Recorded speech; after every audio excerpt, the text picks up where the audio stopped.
What's going on, guys? It's a review artist, and today it's time for the Samsung Galaxy Gear S2 review. So without further ado, let's get right into this. So as you can see, we're greeted with the branding on top, and on the side, nice box with a bit more information and specs about the device itself, along with a bit more information and the sealed label. And at the bottom, we can see the colour, the barcode, and the serial number. So as we open the box, we are greeted with a watch itself, and underneath that is a plastic case, and underneath that is the strap, which is the smaller one.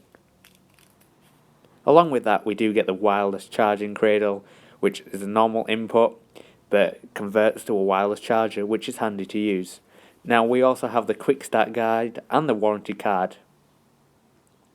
The charger itself is a standard Samsung travel adapter, and as you can see from other previous devices, it looks relatively similar.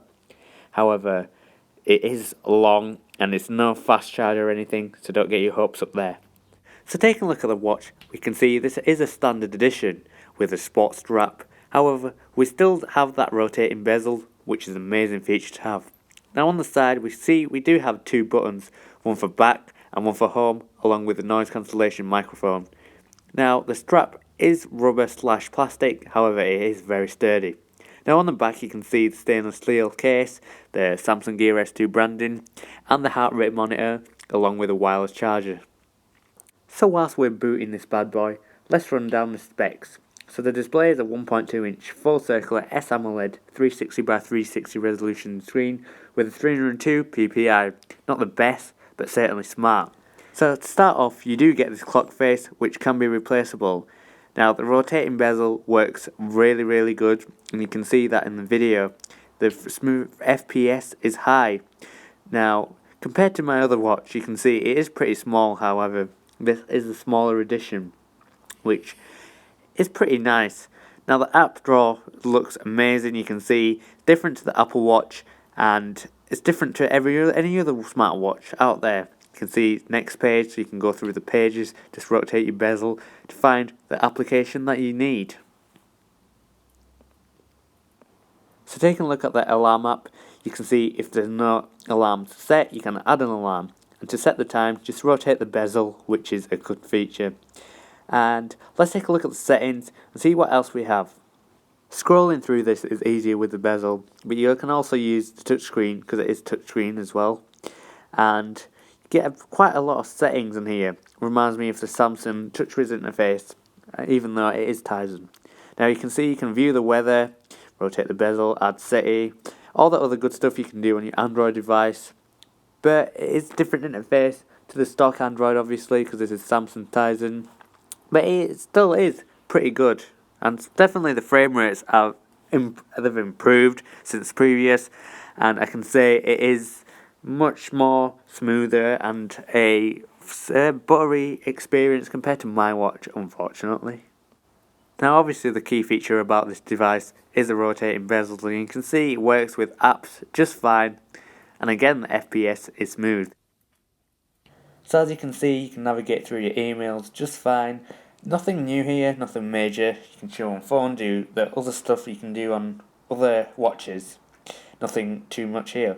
Now you can see the call information, you can see the call, you can send them a message, you can open it on the phone, open the whole app, or you can even delete the history. Same with other watches.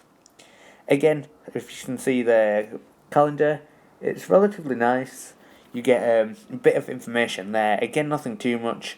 It's all more or less the same as other ones, and the frame rates are still high. Oh, and you also get a heart rate monitor as well, as it is a sports watch. You get one on a normal one as well. You can also hear the clicking of the bezel if you listen closely. It's always good to hear some mechanical noise. And let's take a look at the original Galaxy Gear 2 Neo. You can see the size difference. More or less the same size, obviously one's round. The same features, less writing on the Gear 2. It looks more cleaner, and the design you can see. Also, against the Moto 362, you can see it's smaller as it is a smaller variant.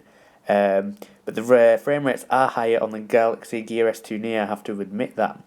Now you obviously get a few more features such as rotating bezel and 2 Neo, nothing much on the Moto 362. Maybe it doesn't look that classy as the Moto 362, but after all, this is the fitness version. Just like the Moto 360, you do get a dock, but it's not really a nightstand.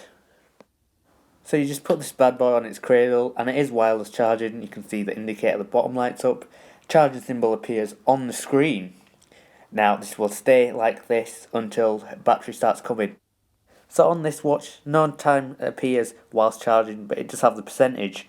And it also fades out after a few seconds. So comparing it to the Moto 362's dock, you can see it is pretty small. And now it looks nice. It is a bit better to have it small, but then it's harder to make sure you get the right fit. Thanks again guys for watching. This was the Gear S2 review. Don't forget to hit thumbs up on this video, comment, subscribe and share for more amazing videos. I'll see you next week guys. Peace.